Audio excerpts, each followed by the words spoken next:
Pão, você sabe que, sobretudo em Galícia, a primeira coisa que vem para a mesa é pão. E hoje ele simplesmente é um vencedor, um comerciante sucedido, reconhecido por todos, com a qualificação de ser trabalhador. Eu acho que hoje aqui na Bahia, Pepe foi o mentor do crescimento de todas as panificadoras aqui na Bahia, que ele trouxe uma visão diferenciada. É un sobresaliente como empresario, non? É dicir, unha persoa que saiu daqui prácticamente sin nada, dunha pobreza tremendamente grande, e que chegase a base de traballo, a base de inversión. É uma história de luta, perseverança, né? Muita batalha. Para. Mas Pepe foi um baluarte, um grande empresário, é um homem vitorioso. Mais empreendedor queremos ser hoje. Ele chegou a montar uma Perini com 1.200 empregados. Muito trabalho, mas sem deixar nunca de cuidar dos outros. E ele sempre foi um líder positivo, que faz com que os que te rodeiam estejam felizes, não é? Que se sintam bem. Para mim, um homem encantador. Como irmão, não tem preço. O que é que tu tá olhando aqui, rapaz? Vai lá para casa do cara. Que ele é uma águia. Quando eu saio, quando eu pego para algum lugar pra estar com ele chega sempre para assim, ó. Ele já viu tudo. Na Bahia, quem modificou toda a parte de alimentação, de gastronomia, foi seu Betfair.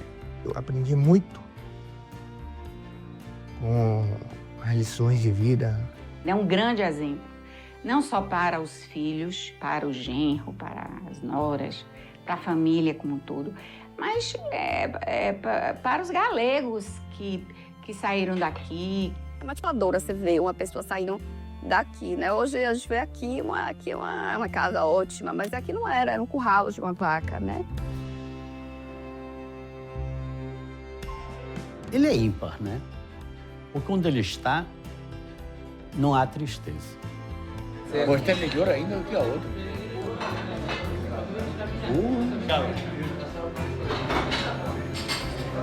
Para essa desgraça aí, eu vou quebrar essa.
Quando eu nasci, a guerra já tinha terminado, mas as consequências vieram depois. Foi muito difícil. Éramos filhos da guerra. A xente non se pode imaginar, porque aquí se pasaba fame, literalmente. Porque non había que comer. Xa non era tanto ter cartos, senón non había que comer. É dicir, había unha escasez tremenda de todo tipo de produtos. Ese foi nun momento durísimo, porque, repito, Europa estaba mal, España estaba peor, e Galicia estaba peor que España ainda. Aquí la vida era muy dura. Esto faltaba. Mucho, pero mucho. A Espanha era miséria pura. Era miséria de gente não ter o que comer. A nossa mãe já nos mandava naquele tempo, quando eu tinha 7 anos, já andávamos ou com as ovelhas ou com a vaca, movendo terra ou plantando algo, né? Aqui sempre foi uma uma agricultura de subsistência. O dia a dia era igual que todo mundo, trabalha no campo. E normalmente cada casa criava um porco que se mantinha durante o ano e matava no inverno. Salgava para o ano todo. Então se colhia vinho para consumo, tudo era para consumo. Aqueles que tinham campo para poder plantar, quem não tinha campo, ele tinha que trabalhar para os outros, mas o pagamento não podia ser em dinheiro porque não tinha. Todo mundo aqui era sobrevivente. Então a casa que eu nasci era mais ou menos igual àquela ali, ó. Aqui havia uma cama, aqui havia outra, aqui havia outra, e aí havia uma mesa. E aqui havia uma pedra, que chamávamos a lareira. A casa da Carmela era parecida a esta. Tinha uma porta, que tinham duas escaleiras aqui, para arriba.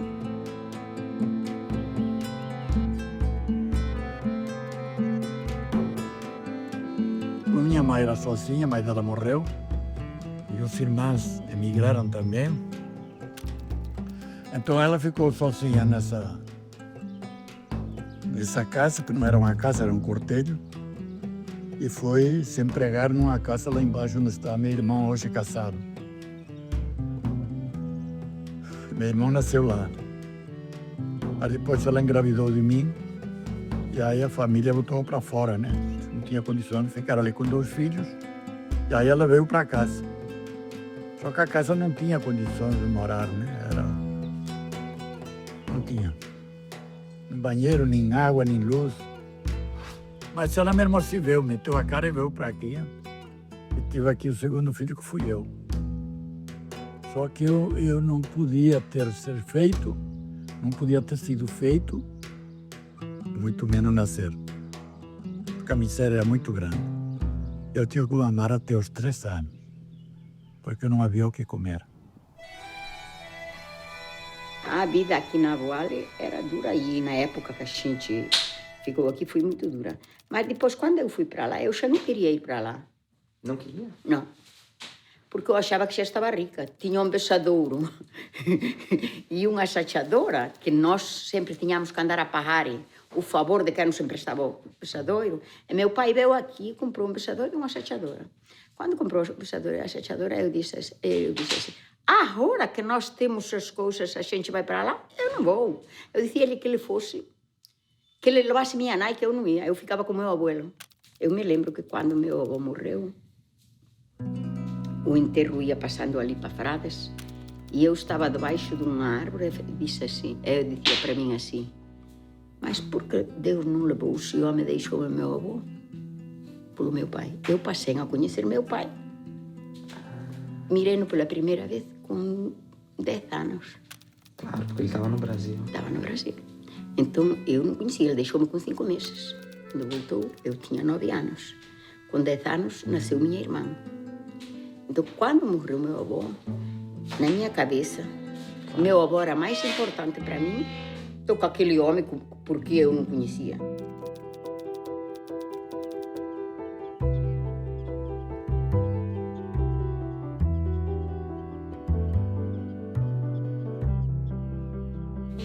Tinha muitos meninos aqui na Voale que os pais marcharam pelo mundo e nunca mais se inscreveram. Aí um dia a professora disse assim, vamos a ter uma coisa, vamos a escrever a los papás. Botou-nos a todos para escrever aos pais, inclusive a mim. E eu fui, todo mundo fez a cartinha, ela mesma botou no correio. Só que dali a uns 2 meses ou 3, a minha correspondência chegou, mas a dos outros não chegaram. E quando eu recebi a carta do meu pai, eu fui toda contente na escola. E o meu pai me escreveu, eu tenho aqui a carta do meu pai. E aí eu me arrependi de ter feito aquilo. Porque os outros começaram todos a chorar que os pais não tinham escrito, não tinham respondido. Aquilo me marcou.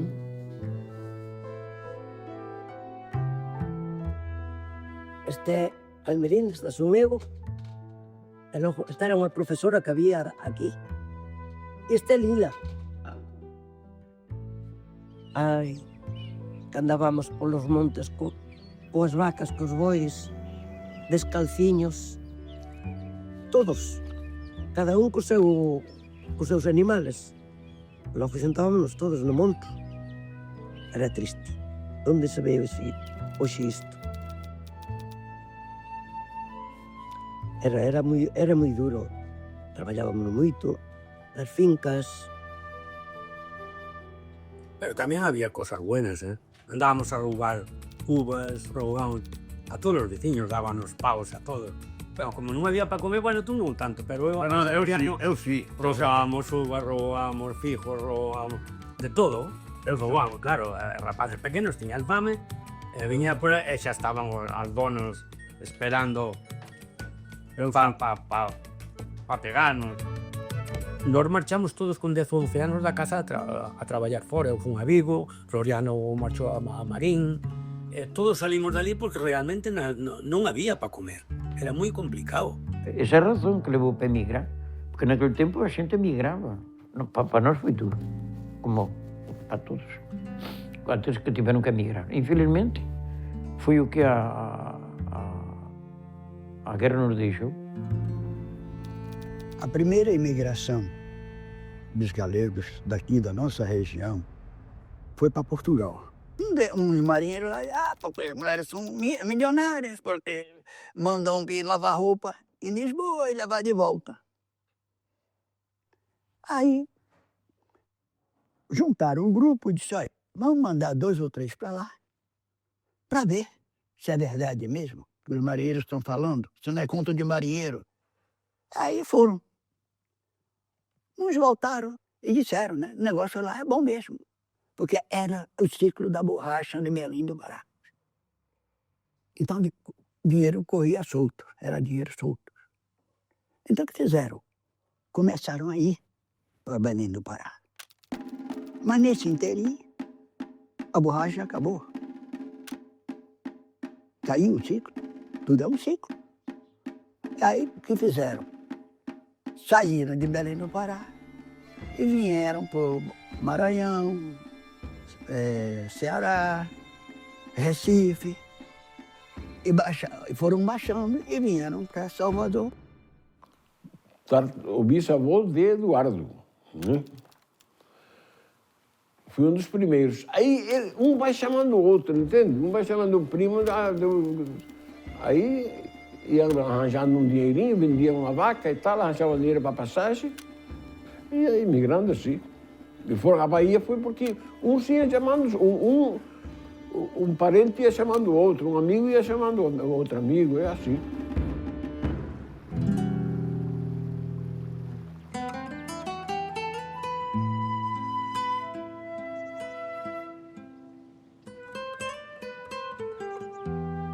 Havia uma relação muito forte, porque como aqui era uma aldeia muito pobre, e Festim já tinha tido a imigração para a Bahia, então lá havia já condições de fazer pagamento em dinheiro para os trabalhadores, né? Então a gente ia trabalhar muito para Festim, na lavoura, na plantação de eucalipto, de pinheiros, de tudo isso, não sabe? Veja bem, antigamente faziam as provas, não existia a escolaridade. Existia se você era bom trabalhador. Então nós tínhamos que ir a Festim,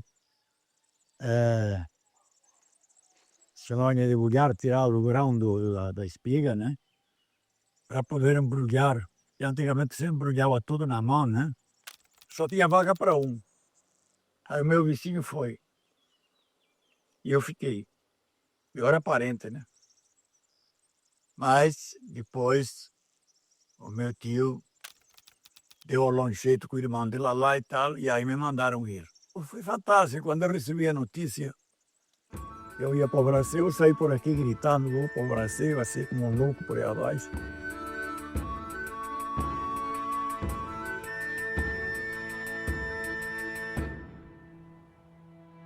Estamos chegando no porto de Vigo.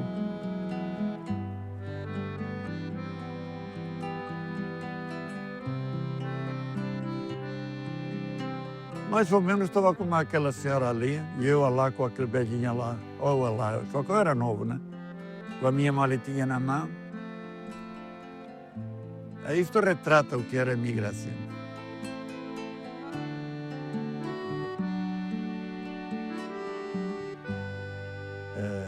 Iria de qualquer jeito, com parente, sem parente eu iria. Era meu destino, era aquilo. Mas a Bahia mais por causa da quantidade de galegos que foram daqui, da província de Pontevedra, não? Então a Bahia era um sonho. O Brasil era um sonho. E a gente tinha que ir atrás desse sonho.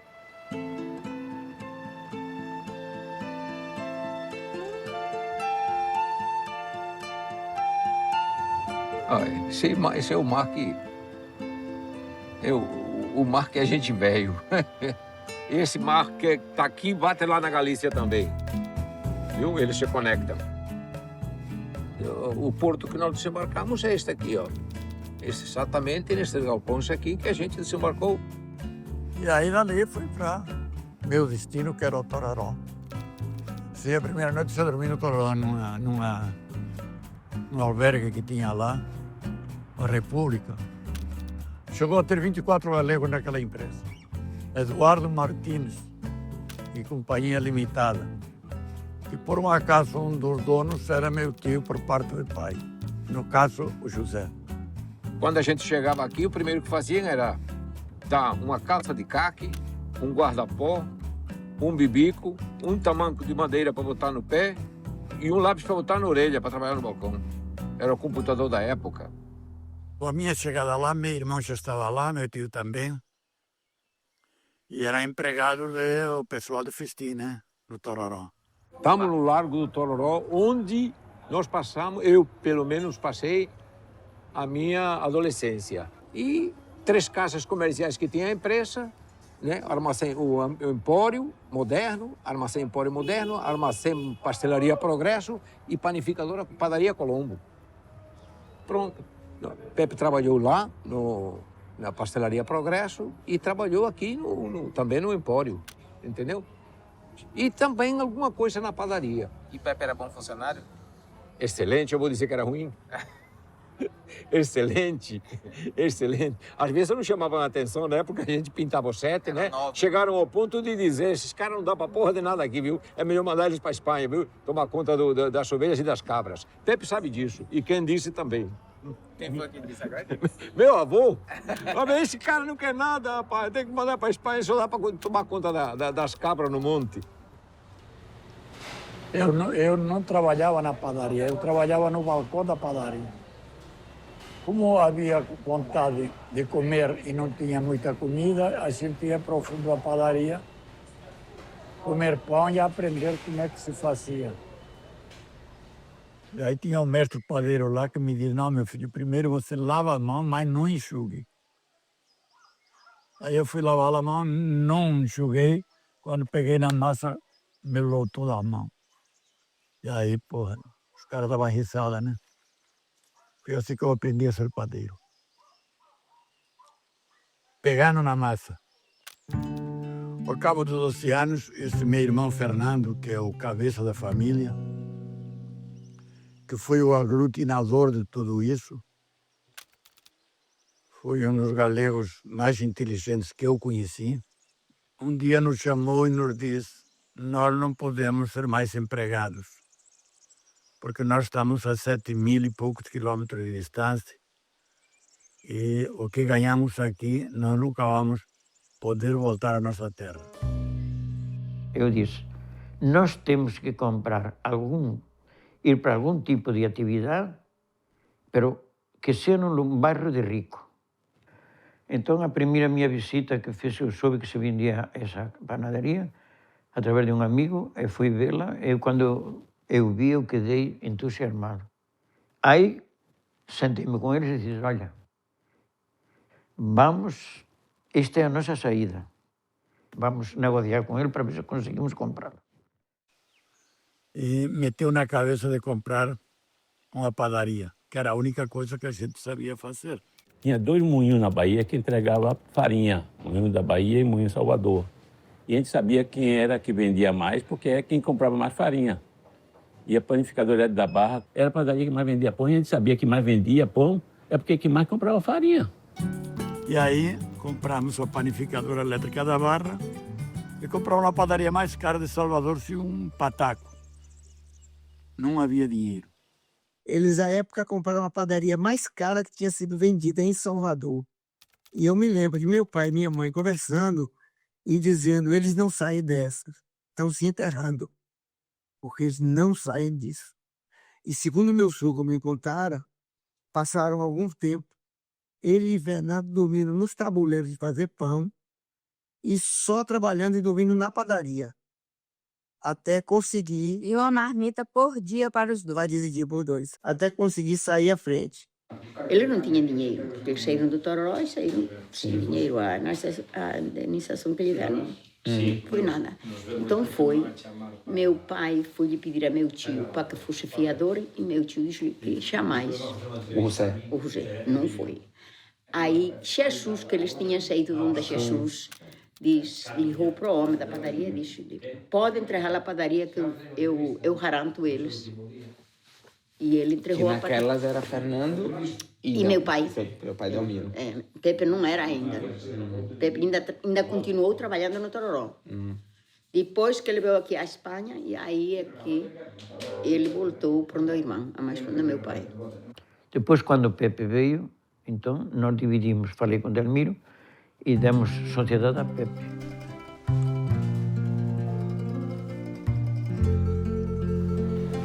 Então, na Barra nós estávamos numa área que tinha um poder aquisitivo bom e a padaria já trabalhava bem pra caramba, porque os ricos que havia antigamente moravam na Barra, na Graça, iam comprar ali. Então eu sentia necessidade, quando compramos a padaria, sentia necessidade de melhorar mais a qualidade dos produtos, né? Em outras palavras, fazer produto para rico. Repare que é uma preciosidade, né? E aí segui meu curso de padeiro, vários cursos também no Brasil, na Bahia. Foi a única profissão que eu aprendi na minha vida, fui a ser padeiro. Hein? Tudo influencia, né? Principalmente a água. A nossa água vem a 120 metros de profundidade. Passa por um processo de esterilização, né? Para poder usar. Depois vai para aquele tanque ali, fica a 5 graus. É muito segredo, é muito detalhe. Muito bem. Não é qualquer um. Esta é a minha vida. Tudo passa pelo forno. Sem isto, não tem o pão. Eu também só falo da minha vida. Eu sei fornear. Eu aprendi a fornear. Falando em Pepe, eu tinha ido estremecido. Porque é um homem. Deus o ajudou, o trabalho ele levou também. Trabalhou muito. Juntos trabalhamos muito. Nós, os galegos, viemos para ir para trabalhar. Não estamos o dinheiro dormindo nem andando nos bares, não. Pois detrás do mostrador, que nós estamos o povo e temos o suor, vamos, e as lágrimas derramamos. E choramos. Eu tenho certeza, eles também. Choramos muito, deixamos nossos pais sozinhos aí, com 17 anos, outros com 14, outros com 12.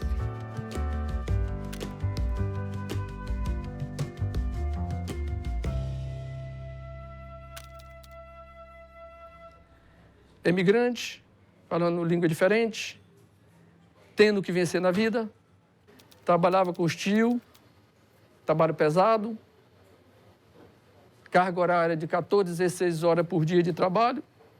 Aí eu te pergunto, um menino de 17 anos chegar a enfrentar tudo isso e ter coragem de continuar,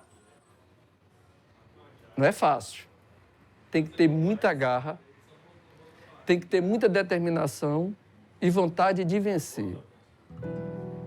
Meu amigo, eu vivia essa história deles, quando eles comparam a padaria elétrica da Barra.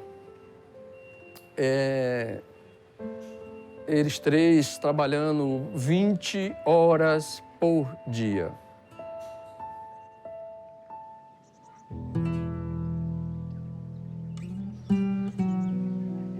Primeira vez que eu vim aqui, já tinha 12 anos que eu não vinha. Minha mãe estava muito doente. Pouco médico não podia vir visitá-la porque a casa não permitia. Aí consegui levar ela ao médico, amigo, doutor Nogueirol. E ele me disse, amigo, você tem que levar tua mãe daqui. Ela está sozinha, ela está triste. Ela não tem nada, ela está bem, mas ela está triste que o filho abandonaram ela.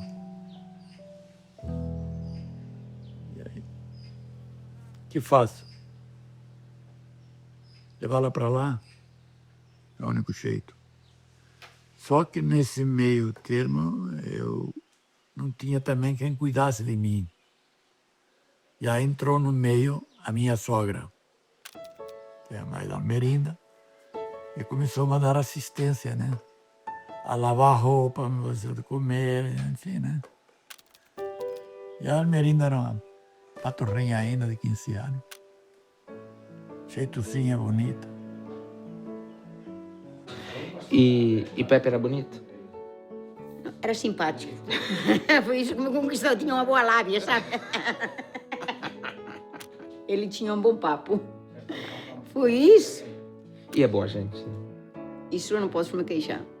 De maneira alguma.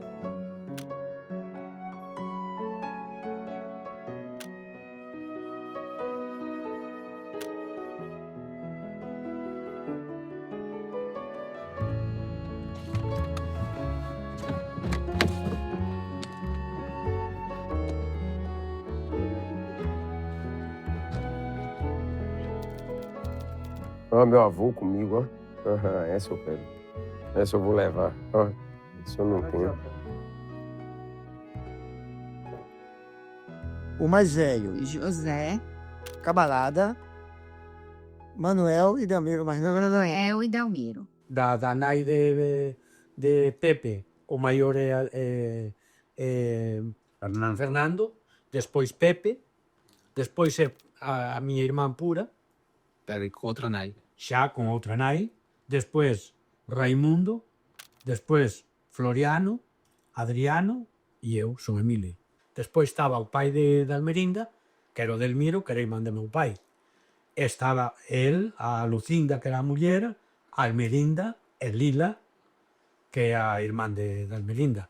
Então, Almerinda casouse con Pepe, que realmente son primos, porque como Pepe é fillo de meu pai, aunque non de miña nai,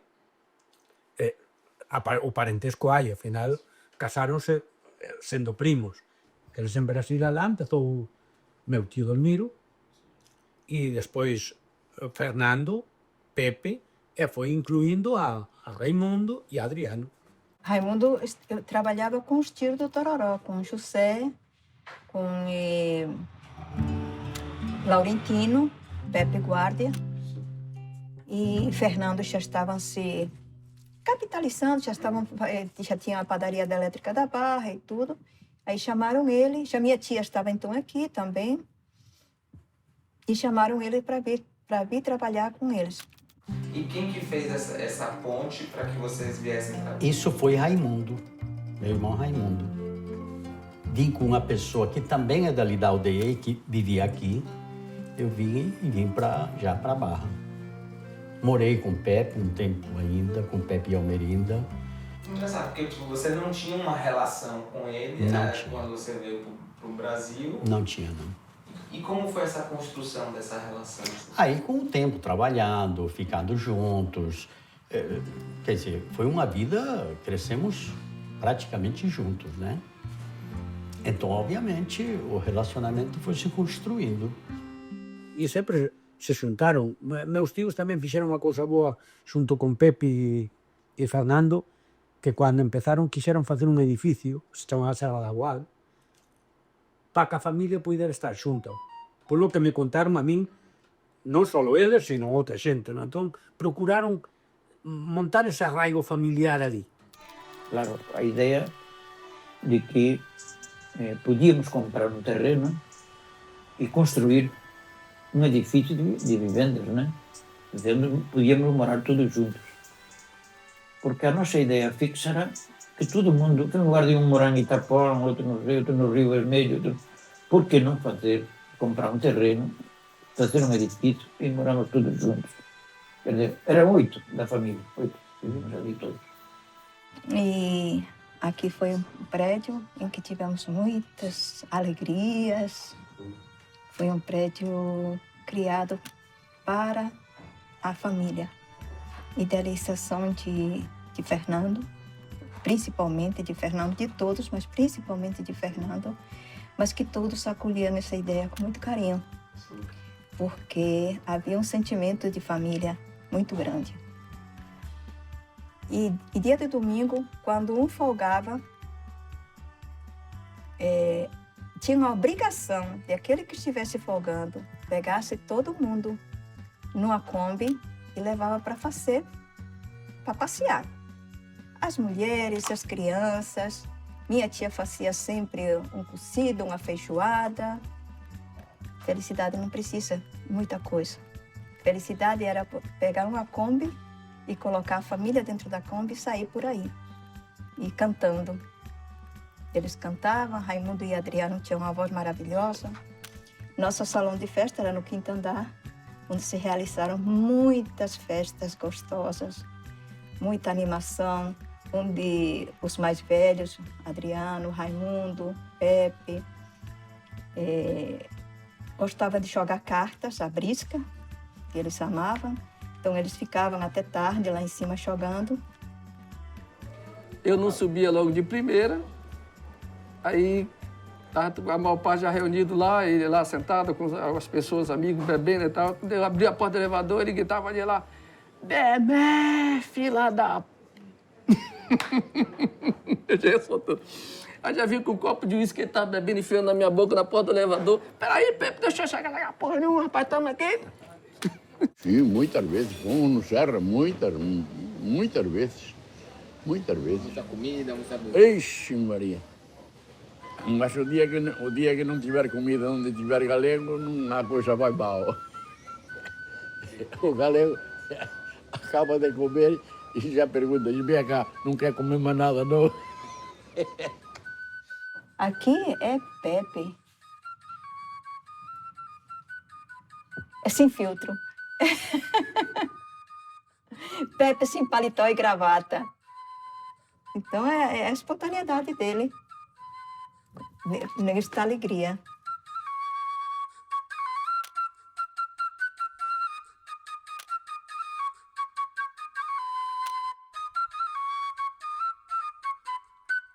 Isso deu origem também, depois de construir esse edifício, deu origem também à Casa de Campo, né, que nós construímos. Ali era um lugar onde nós tínhamos o nosso campo de futebol, para jogar aos domingos, tínhamos galinhas para produzir os ovos para o consumo da família. Matavam porcos? Criámos porcos ali. A gente passou muito momento bom, muito. Quando não tinha casa, a gente levava os caminhões da padaria, o fundo do caminhão, jogava colchão e dormíamos nos caminhões. Mas era uma delícia. Ô farra boa. Ô farra boa.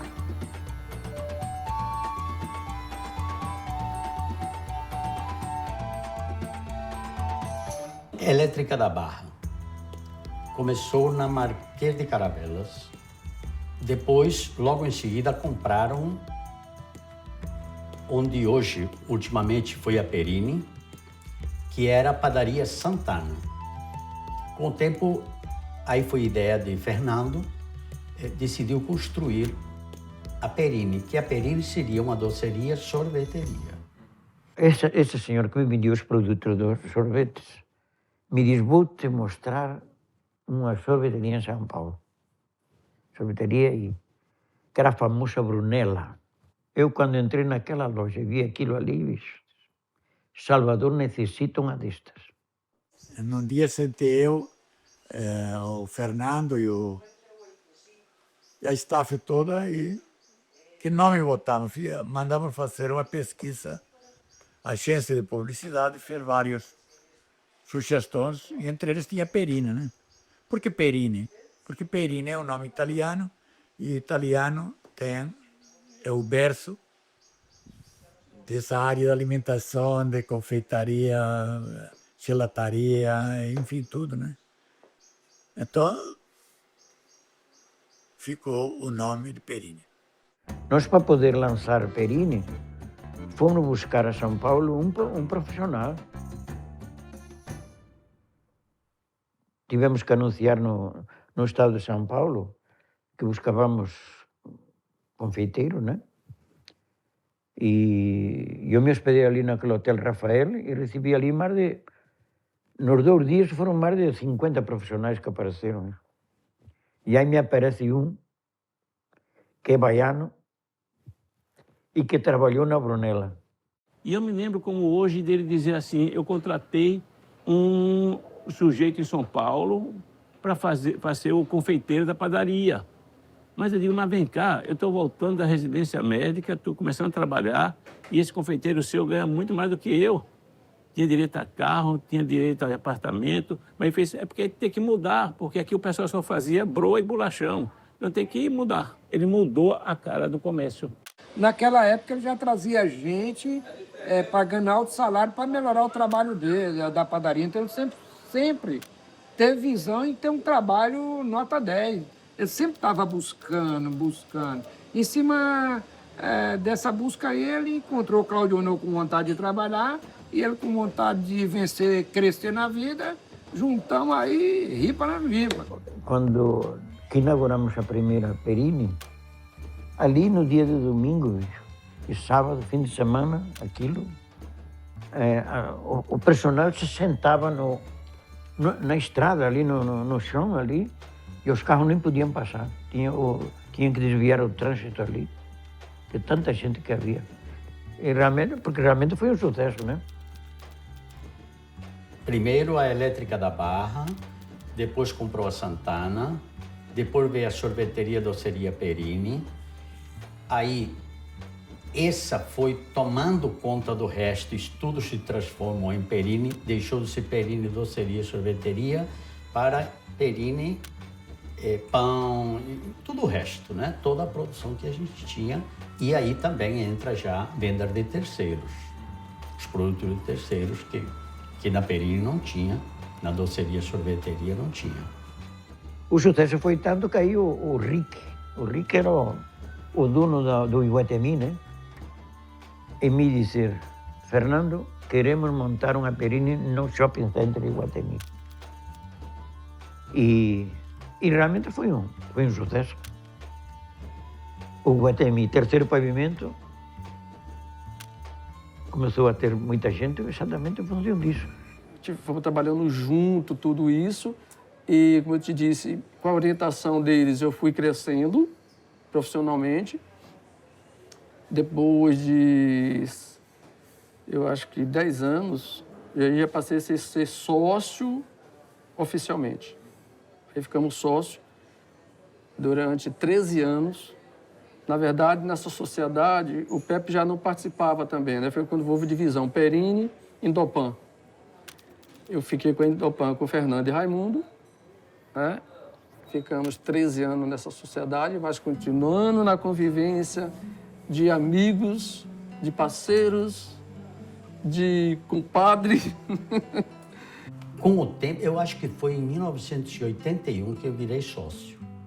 Que é quando o Fernando volta? Que é quando o Fernando e Raimundo vão para Indopan, monta a fábrica de pão na Indopan, e eles dois vão para Indopan e nós dois ficamos na Barra. E aí começamos a crescer a empresa, a estruturar esse tipo de empresa que existiu até que a gente vendeu. Com a saída de Fernando da empresa, a empresa sofreu uma descontinuidade, né? Tive que dar uma parada técnica para poder dar continuidade outra vez. Então, eu notei naquele momento que a turma que estava com nós, claro, dividimos a empresa, o Fernando ficou com a parte, eu fiquei com outra. Mas, naquele momento, nós tivemos que dar uma parada técnica, né? Desde a contabilidade até a operação final, que era a venda ao cliente. Que a verdade é essa, todo o suporte da empresa, a nível de puxança, de tudo, tem muito trabalho de Pepe aí nessa história, muito, muito. Daí porque eu, quando me retirei da empresa, eu tinha a certeza, né, de que eu estava entregando a empresa a alguém que tinha capacidade para levá-la. Porque Pepe sempre soube se rodear de gente. Porque o importante, a vezes, não é tu fazê-lo, o importante é trazer as pessoas que te podem executar as tuas ideias. Pepe tuvo, depois, quando ele quedou, ele deu uma transformação a Perini tremenda, não? Por quê? Porque se acerou de pessoas com capacidade. Porque o cara não é empresário sozinho. Né? Em primeiro lugar, ele tem que ter uma boa equipe. Se você não tiver bons assessores, você não vai a lugar nenhum. E a São Paulo, íamos às feiras de São Paulo, quando tinha feira, as feiras que tinha, não que tem, as feiras de panificação, íamos sempre juntos. Eu comecei a viajar por muitos países, principalmente a Itália, que era o berço da alimentação, né? E a gente saía olhando delicatessen, mercados, supermercados, né? Isso me ajudou muito. Foi uma universidade que eu passei de conhecer o mundo. Ele não se arrastava, ele puxava. Ele puxava sempre isso, entendeu? Ainda hoje, o jeito dele ser, a forma dele ser, ainda puxa alguma coisa assim, entendeu? E eu fui a São Paulo umas 2 ou 3 vezes com o Pepe, fui na Argentina e no Uruguai, justamente porque tinha congresso de panificação, entendeu? Porque ele gostava de realmente fazer o melhor, entendeu? Por isso que as Perini se destacaram. Ele procurava fazer as instalações melhor que podia existir, procurava fazer o serviço, prestação de serviço melhor que podia existir, entendeu? As instalações daqui com novidades que vinham ele chegou a importar instalações para colocar na Perini da Itália. Ele sempre quis inovar, sempre quis inovar. Foi realmente o grande inovador de panificação aqui na cidade de Salvador. O negócio dele é novidade, sempre coisa diferente. Então, obviamente, você só consegue isso buscando. Nosso sorvete foi feito, foi criado, veio aqui um argentino. E nosso sorvete era tudo feito da fruta mesmo.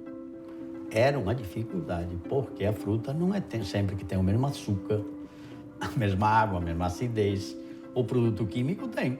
É aquilo ali, mas as frutas não. Então, morango. Quase não tinha morango por aqui naquela época. Então, nós comprávamos uma quantidade muito grande e congelava, para que durante o ano todo tivesse sorvete de morango. Eu fiz uma pergunta porque eu soube que os balcões frigoríficos de exposição de doces, não sei se salgados, mas os doces e que ficavam refrigerados eram importados. E eu perguntei a ele, mas Pepe, tem razão para importar isso, que deve ser caro? E ele me justificou que, apesar de caros, mas ele tinha que fazer isso porque os equipamentos que se dispunham aqui no mercado brasileiro, eles criavam aquela névoa internamente e impediam a visualização. Quer dizer, ele é um sujeito atento. Fernando foi um empreendedor fora do seu tempo. Pepe foi um empreendedor que soube levar, é muito cativa demais as pessoas. Pepe tem ele tem ele consegue seduzir, né? Ele consegue envolver as pessoas. Isso é muito legal, né? Pepe vai mais pela amizade. Pepe quer conquistar o funcionário. Pepe quer que o funcionário se sinta parte daquele empreendimento. Aí a história começou aí, a nossa relação de amizade. Era de patrão passou a amizade. Porque ele tem esse poder, certo? Ele tem o poder de convencer, ele tem o poder de se dar bem com a equipe. Ele não se atrita com o funcionário. Não é hoje que ele está na função que já não está, mas antes mesmo, ele não se atritava com o funcionário. Ele tinha sabedoria de conduzir. Eu achava, rapaz, isso aí é uma, vamos dizer, uma virtude de poucos. E Pepe tem. Pepe sempre teve. Rapaz, o Pepe era legal demais, viu? E além de tudo, rapaz, o povo tinha um carisma com o Pepe, tinha um carinho pelo Pepe. Pepe também tinha outra coisa, que ele fez curso de panificação. Pepe e Raimundo. Mas Pepe fez alguns cursos com os melhores, talvez os melhores mestres de panificação do Brasil. E quando é que você passou a se considerar empresário? Rapaz, eu até hoje não sou empresário, eu sou padeiro. E aí, no caso, eu faço uma ressalva, padeiro de alta qualidade.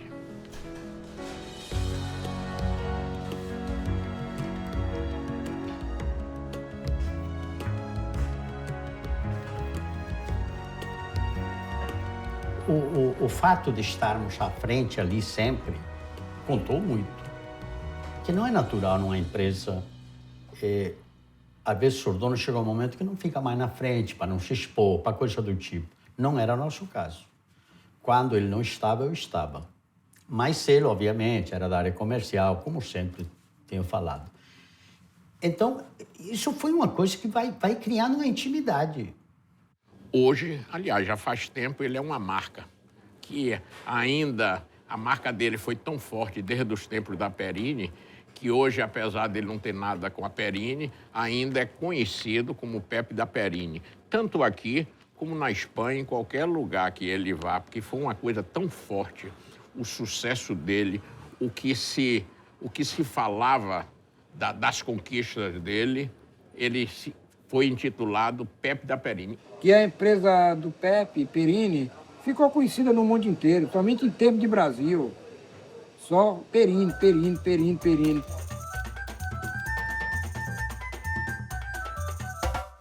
Papai morava aqui, mas ficava muito tempo em Paris, papai e mamãe. E eu estava morando em Paris na época. E papai me disse, quero te levar num lugar novo que abriu, maravilhoso. E me levou na Perini da Barra. Isso, a ânsia por um lugar que vendesse coisas às quais eles estavam habituados, vinha de muito tempo, desde que a gente mudou para a Bahia. E aí nós fomos a Perini. Foi quando eu conheci o Pepe, mocinho, e aí tinha uma porção de coisas que papai gostava. E o Pepe, que é bem galego, se entusiasmou e ele perguntava muito para a mamãe, a senhora não gostaria? O que a senhora sente mais falta? E a mamãe dizia, e de repente aparecia lá. Então, era uma coisa entusiasmante. E começaram aí todos, né? Papai, Caribé, Mirabô, aquele grupo dos artistas intelectuais, todo mundo fã do Pepe. E ficou uma coisa que pra gente não tinha outro lugar. E o Pepe ficou realmente um amigo muito próximo, uma pessoa que encabeçava a lista de convite. Me lembro, festa, 80 anos do papai, Pepe, o aniversário de mamãe, Pepe, sempre, Pepe e Almerinda, claro. E teve coisa a mais, por exemplo, papai morreu, mamãe ficou mal, né, tudo, e aí, acho que um pouco por conta disso, ela acabou tendo um edema pulmonar agudo. Os médicos não achavam que ela fosse sobreviver, sobreviveu. galhardamente saiu do hospital com uma receita do Dr. Jadelson, em que dizia assim: Iraperine 2 vezes por semana. Era receita médica, quer dizer, ir para Perine era uma coisa que não podia faltar para a alegria e felicidade da gente. A vida dele, e eu vivi isso, é ele se jogar para a vida e a vida trazer esses frutos através das pessoas, da gratificação das pessoas de volta, entendeu? Então, isso é bom demais. Afinal de contas, eram mais de 8 horas de trabalho por dia para a gente conseguir estar fazendo acontecer os sonhos, na verdade, todos os projetos que eram feitos, a cada importação, a cada loja que se abria. Então, isso, nas minhas viagens, eu aprendi a fazer coisas diferentes. Mas aí depois Pepe viajava, ia para lugares e tal, via um tipo de pão diferente, aí criava, fazia, entendeu? Ia inventando. Você vê, a rosca de Natal não existia aqui. Quem lançou isso fomos nós.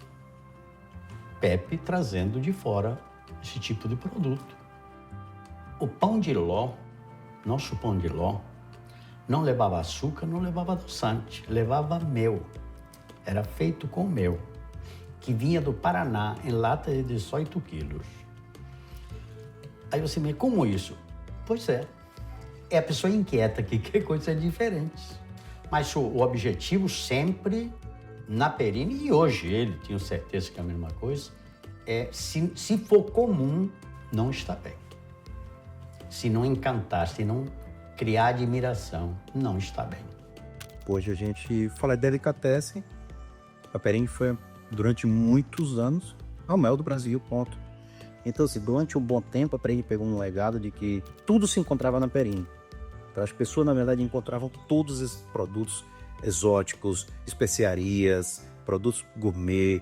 A gente, na verdade, trouxe aquilo foi porque ele viajava, queria trazer aquilo para Perine, na verdade, como um todo, trouxe contra tudo, contra todos. Eu me lembro que lá Bufalina, naquela época, a gente trazia, era a mussarela caríssimo, jogavam muita coisa fora, mas tinha. Por exemplo, da Perine tem. Teve um momento que diziam, precisa tal coisa, aí na Perine tem. Às vezes nem tinha, mas nego tinha a ideia de que na Perine tem. Coisas diferentes, especiais, na Perine tem. Eu julgo que a maior parte dessas coisas eram atitude de Pepe. A busca, a inquietação de Pepe levou a isso muito. No mercado de Salvador, a gente tem 2 grandes referências de homens que se tornaram indiscutivelmente importantes nessa área. Uma foi Mamé de Paz Mendonça e o outro foi Dom Pepe. Eu chamo ele de Dom Pepe porque, para mim, ele é um Dom Pepe mesmo. E onde ele bota a mão, a coisa acontece, a coisa é sucesso. A meixeira ali, ó. Plantei ela o ano passado, olha como é que ela está. Cheia de ameixas. O seu Pepe, na verdade, é o segundo homem do varejo do Brasil. Se as pessoas entenderem, na verdade, essa questão... Na Bahia, quem modificou toda a parte de alimentação, de gastronomia, foi o seu Pepe Faro. Tá? Quando ele acreditou que foi o maior vendedor de presunto Parma, tá certo? Do Brasil, onde ele dizia, eu vou colocar o baiano para comer presunto Parma.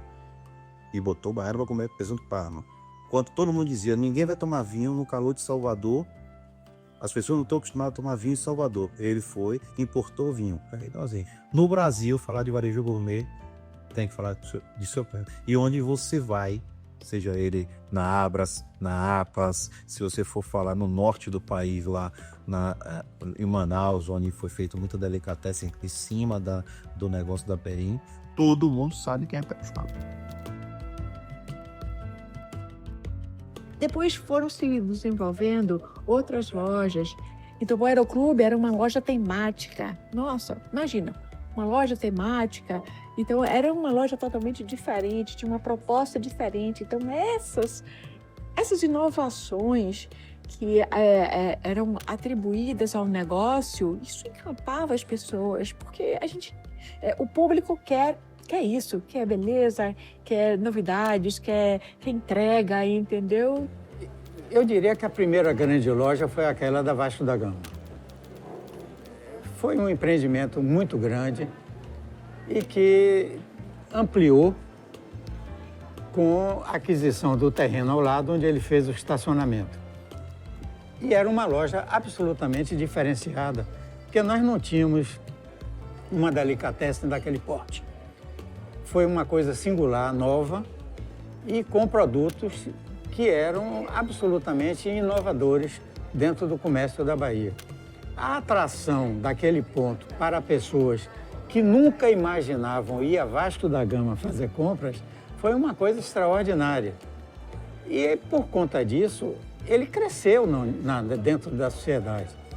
Nós temos uma sociedade que não é muito grande e um crescimento dentro dela, você termina fazendo contatos com os empresários, com todos os setores que trabalham com finanças, com bancos, porque você faz negócios, e termina também com políticos, não é? Porque isso é uma consequência quase que natural.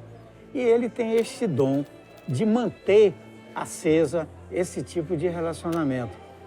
E quando nós criamos a nossa mesinha ali, que era o nosso ponto de encontro, é que a gente sentiu como ele era querido pela sociedade. Perino foi um sucesso. Com isso, vendemos ela há 12 anos atrás, um grupo chileno. Quando eu programei vender a Perino, que o cara me ofereceu, cheguei lá no escritório, reuni os três, apareceu aqui uma proposta, topa, todos foram unânimes. Topamos. O que pasa é que, como todo, o comprador comprou, mas não comprou o Pepe, não levou o Pepe com ele. Sim, porque a filosofia do supermercadista é uma coisa, e a filosofia de Perino é outra coisa, não tem nada a ver, nada. Primeiros 2 anos eu fui para Perino trabalhar, ia para lá de manhã e de tarde. Quando vi que eles não lhe davam importância nenhuma ao que eu realizava e o que eu dizia que não estava certo, aí eu digo, vai tomar no cu que eu não vou ficar aqui. Aí piorei, em depressão, vim para aqui. Chegava na boate e estava ali, olhava. Pô. Eu me lembro. Eu apertava isso aqui, ó. Isso parecia uma tábua. Eu não sentia nada. Ele amava Perino, na verdade. Aquilo ali era a vida dele.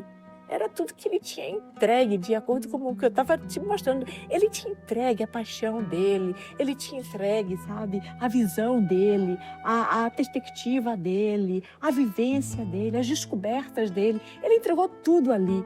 E, de repente, acabou. Foi embora. Então, o vazio que surgiu dentro dele foi um vazio muito grande. Ele ainda tentou resgatar, mas não era dele. E foi um momento, assim, acho que foi um dos piores momentos da vida dele. A Perine dizia que tinha pastilhas, eu e a Perine, né? A Perine era a filha dele. Então, ver a Perine também caindo do jeito ladeira abaixo, ele não poder fazer nada, porque ele chegava lá dando ordem, ninguém obedecia. Coincidiu que veio com a doença minha, então foram 2 coisas que baquearam muito ele, né? Então, ele passou um ano bem baqueado, bem para baixo, né? Então isso tudo foi machucando ele, foi deixando ele triste, né? Depressivo, assim. Ele passou uma fase bem difícil na vida dele. Cualquier sitio donde esté le gusta estar rodeado de mucha gente, siempre. Y incluso en los trabajos le gusta y estar con el público. Yo me acuerdo en Perini cuando fuimos allá, que él se tiraba casi todo el tiempo allí fuera, que tenía unas mesas, hablando con un cliente, hablando con otro. Esa era, su vida era eso, él no vale para estar en un despacho. Cuando venderon Perini, eles teñen unha importadora e foi-me a enseñar e tal, enseñoume, tiña un despacho que creo que era tan grande como a miña casa, e dicía, meu, aquí estou como nunha cárcel, teño 7 teléfonos e non falo con ninguén, eu vou me volver parvo. Havia um contrato de que durante 5 anos não poderia montar negócio similar.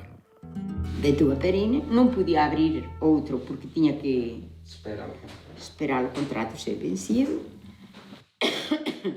E ele dizia: eu não nasci para ficar trancado, só dizia antes, quando era mais novo, não nasci para ficar trancado dentro de um... Eu preciso ver gente, eu preciso falar, eu preciso conversar. Eu não nasci para ficar trancado dentro do escritório. Ele nunca teve problema nenhum de dinheiro, mas faltou o público. Pepe é uma estrela que nasceu para brilhar.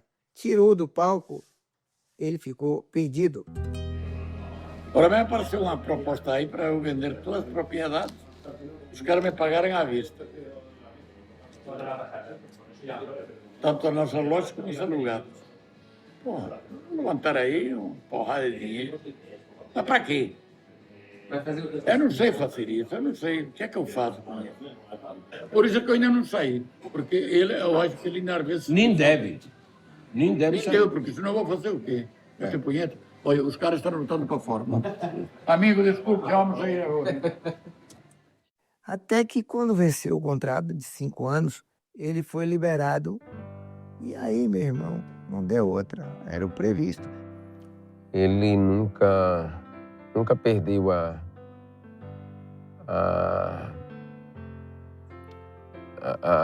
capacidade de se reinventar. Ele sempre foi um cara muito otimista, batalhador, sabe, de correr atrás, de não se acomodar. Achar que quando a gente vendeu Perini, podia se viver de renda. E ele não quis. Ele disse, não, de renda eu vou morrer cedo. Eu tenho que trabalhar. Ele foi só trabalho, a vida dele foi só trabalho. Então, esse trabalho foi o que dignificou ele, que ele hoje está onde está, né? Chegou onde chegou. A única coisa que eu sabia fazer era pão. Eu tinha que voltar a ser padeiro. E aí entrou em cena o seu André, meu filho. Aí começou a tomar a frente de tudo. E aí ele montou o Armazém Pepe.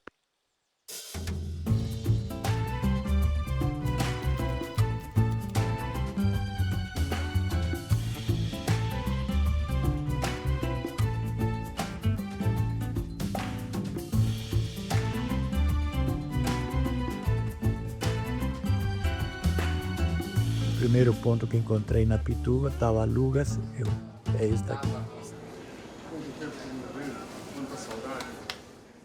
O problema é que a gente tinha muitas dívidas, não tínhamos dinheiro para poder fazer o que a gente queria. Então, a primeira loja que fizemos na Pituba, ela não podia carregar a empresa nas costas, porque você tem todo um staff de trabalho, uma administração, né? Então, a gente vinha de uma Perini onde tínhamos tudo, né? É começar do zero. É começar do zero, mas com uma estrutura alta. Quando você começa do zero, como nós começamos, era uma estrutura baixa, você fazia tudo. Era você a estreia. Você fazia tudo. Já com muita vontade de voltar, porque o que é que aconteceu? Ele vendeu a Perini, os amigos dele eram os clientes dele a vida inteira. Aí quando vendeu a Perini, ficou sem os amigos dele, porque não tinha mais acesso àqueles amigos dele de todo dia, do bom dia, boa tarde, boa noite, ficou muito só. Então poder vislumbrou a ideia de que ele poderia voltar a ter esse contato. Nossa, meu pai, acho que foi o que deu mais vai dar uns bons anos de vida para ele, essa motivação, né? Um dos motivos da abertura da loja era que André queria trazer esse sorriso no rosto do pai, porque ele só estava satisfeito quando ele via gente. Ele gosta de receber, ele gosta de abraçar, ele gosta de conversar, seja do pequenininho que chega aqui, quem é Pepe, que ele vai lá, pega um brigadeiro sem a mãe deixar e dá, pega um pãozinho e dá. É esse seu Pepe, aquela senhorinha que chega aqui, que já compra há muitos anos, ele vai lá sentar, conversa. Quando a gente inaugurou o Armazém Pepe, a loja da Pituba, foi algo assim que eu presenciei de uma forma tão tão maravilhosa, porque você ouvia do público o clamor, a necessidade dele voltar e agradecer a ele por ele ter voltado. Isso é alguma coisa que não é, sabe, não é qualquer coisa, é algo muito significativo mesmo. É uma construção, é uma vida, é o reconhecimento de todo um público, da necessidade dele voltar a vir e a interagir com o público, entendeu? Ele ofereceu para a Bahia, ele ofereceu para Salvador, na verdade, uma experiência que você vai, quando você viaja, às vezes você não consegue encontrar igual, de minúcia de atendimento, bem peculiar, de inovação. Então, isso é lindo, entendeu? Isso é maravilhoso. Fai uma labor muito importante. Sem trabalhar, fai uma labor muito importante. Está ali sentado, recibe a gente vai junto dele, parece que quer falar com ele. O sea, muito bem. Uma labor muito importante. E depois o filho, André, admira seu pai. Eu vejo que peleja bastante, pero o admira. André é louco pelo pai.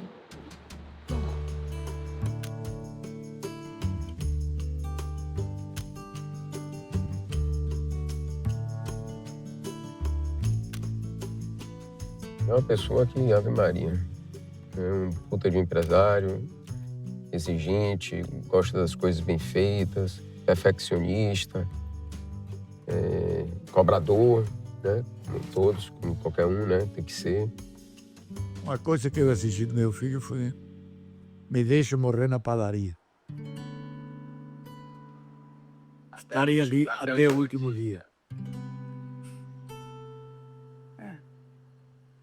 É uma filosofia de vida, não sabe? Então, a gente hoje é um parceiro meu, um sócio, que eu devo tudo a ele. Tudo que eu tenho é por ele, é dado por ele, foi dado por ele, tanto para mim como para minha irmã. E eu só quero dar continuidade a esse legado que ele deixou, né? Ou está deixando para a gente, né? Esse legado de trabalho, de empresa, de tudo. Então, eu sou muito feliz nesse sentido. Veio o Almacém, a primeira loja, veio a segunda loja, veio a terceira loja. E assim chegamos a um final feliz. O Armazém deu certo, sucesso absoluto. E feliz da vida. Fazeria tudo de novo outra vez. Um pouquinho mais aperfeiçoado. Eu tiro 1000 vezes chapéu para essa capacidade que ele tem de empreendedor, de administrador, de gerir as coisas, né? De agregar amigos e família. Você vê, você vai na brincadeira na casa dele, não é festa oficial não, é 200 a 300 pessoas, né? Ele, no sítio dele, quando não tiver gente lá, 5, 6, 10, 30, não tem ninguém. E fica ligando. Estou aqui sozinho, você chegar lá, tem 10 pessoas. Associação Cultural da Boal, em plena atividade. Agora contamos 26 pessoas, porém, 32 pessoas almoçaram hoje aqui, o que é o normal. Lá, quando vai para a Espanha, é a mesma coisa. Tem que ter um bocado de gente dentro de casa. Echan aquí a España y ya está. A ver, que estoy aquí solo. Cuando vienes aquí? O sea, él necesita alguien a su lado. Él necesita hablar con gente. Boa gente. Muy boa persona. Sí, sí. É a mulher igual, hein? A mulher, a menina maravilhosa. Boa cozinheira. Quando eu vou ali, parece que estou aqui na aldeia. Sim, sim. E a casa assim sempre cheia? Sim, sempre cheia.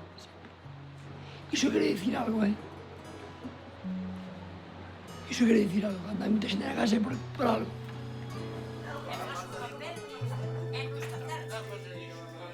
Você dá vontade de ligar para ele todos os dias.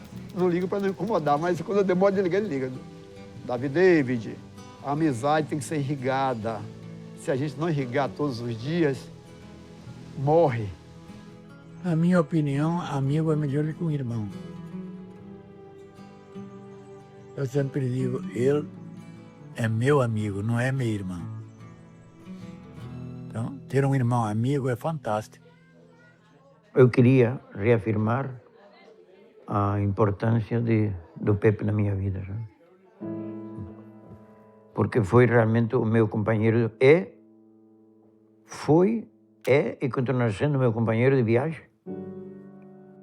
Eu tenho quase certeza absoluta que se você perguntar a Pepe, Pepe, quem é teu maior amigo íntimo e confidencial? Ele vai responder que é Alfonso. E a mim, se me perguntarem, também eu digo a mesma coisa. Alfonso é um amigo. Estamos aqui gravando com o Adriano, pai. Daqui a pouquinho a gente termina. Tá, muita história. E ele tava falando de você, agora tocou o telefone, o seu nome. Tá vendo? Rapaz, você viu como eu sou. Minha paranormalidade tá boa, viu?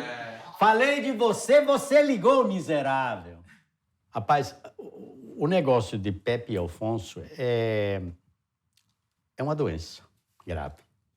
Você sabe, desde sempre, todo dia se falavam. Mas não era ligar, não. Era horas. Um dia eu estava no Iguatemi e precisava falar com ele. Nada. Naquele tempo não tinha celular, era o fixo. O fixo, comunicação. E pau, liguei, disse, rapaz, tinha que ir lá, porque era um negócio que eu precisava falar. Vim do Iguatemi na Barra e eles estavam falando ainda.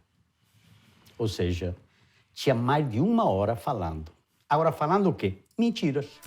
Eu disse, mas Pepe, pelo amor de Deus, que tal? Rapaz, falei uma mentira com o Alfonso agora que eu mesmo fiquei com vergonha. Rapaz, como é que pode? Eu só ando carregando a mala, só, mais nada. Repara, eu que vou parar. Um abraço, amigo. Ai, bora, te esperamos logo, venha. Esse amigo que me acompanhou por muitos anos, a gente se falava todos os dias no telefone, de manhã e de noite. E esse homem morreu a semana passada, chamado Seu Alfonso, e me deixou muito triste. Chorei muito por ele.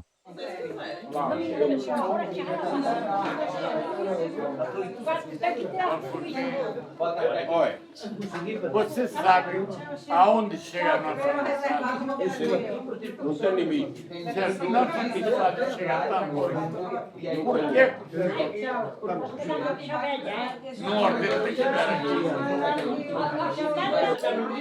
Amanhã a gente vai passar o dia junto. Não se preocupe. Vai passar o dia na casa da Cunha.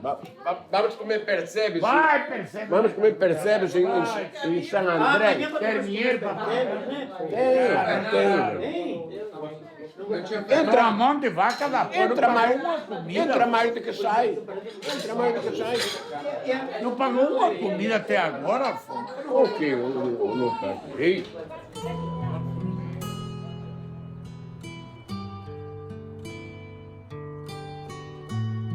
Depois dele eu tenho o Eduardo também, que foi comigo para lá. Que foi meu chefe naqueles tempos. Mas hoje ainda temos uma amizade muito fraterna. Pepe pessoalmente não é meu parente, né? É irmão de consideração. Porém, não é meu parente, mas meus parentes são. Entendeu? E a relação de amizade comigo, principalmente, com o Alfonso, é uma relação muito grande, entendeu? Amizade, para mim, é isso que me encantou nesta família. A família de Lucinda e Delmiro, a família de Fernando e Alícia, a família de Pepe e Almerinda, a família de Raimundo e Lina. E nós marcamos. Então, para mim, uma amizade é esse encantamento de amor, de carinho, de cuidado. Quando a gente cuida, envolve amizade e amor. E aí se reunimos uma família até hoje ainda vivimos ela. Importante, né, ter uma relação com o nosso avô, de, querendo ou não, de amizade, entendeu? De poder estar com ele, contar com ele, ter alguém próximo e que tenha a experiência que ele tem, os ensinamentos e tal. Importante. E desde pequeno também, muita gente fala da época da Perini e tal. Como a gente é conhecido como neto de Pepe, eu vou colocar as minhas amigas. Todos meus amigos perguntam da avó. É a neta de Pepe que veio hoje. Será que ele lembra o nome? Não, pra mim agora é André, Juliana, não, André, Sandra e Juliana. O meu ele lembra sempre.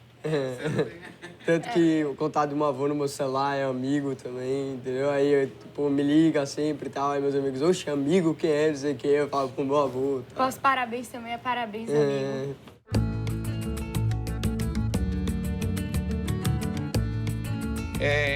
Na saúde e na doença, estamos sempre juntos. Eu acho que famílias que poderiam estar juntas no mesmo lugar, na mesma casa, não se ligariam tanto como o de Vestido e da Mineira se ligam com os Carvalho e Faro da Boal. Chegamos a formar um grupo. Nós temos até um grupo que nós chamamos de Minha Gente, vem em galego, para significar que todos nós somos gente da família, entendeu? E esse grupo acabou nos unindo mais.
Virgen de Guadalupe, quando vai para a Ribeira, descalcinha por areia, parece uma riancheira,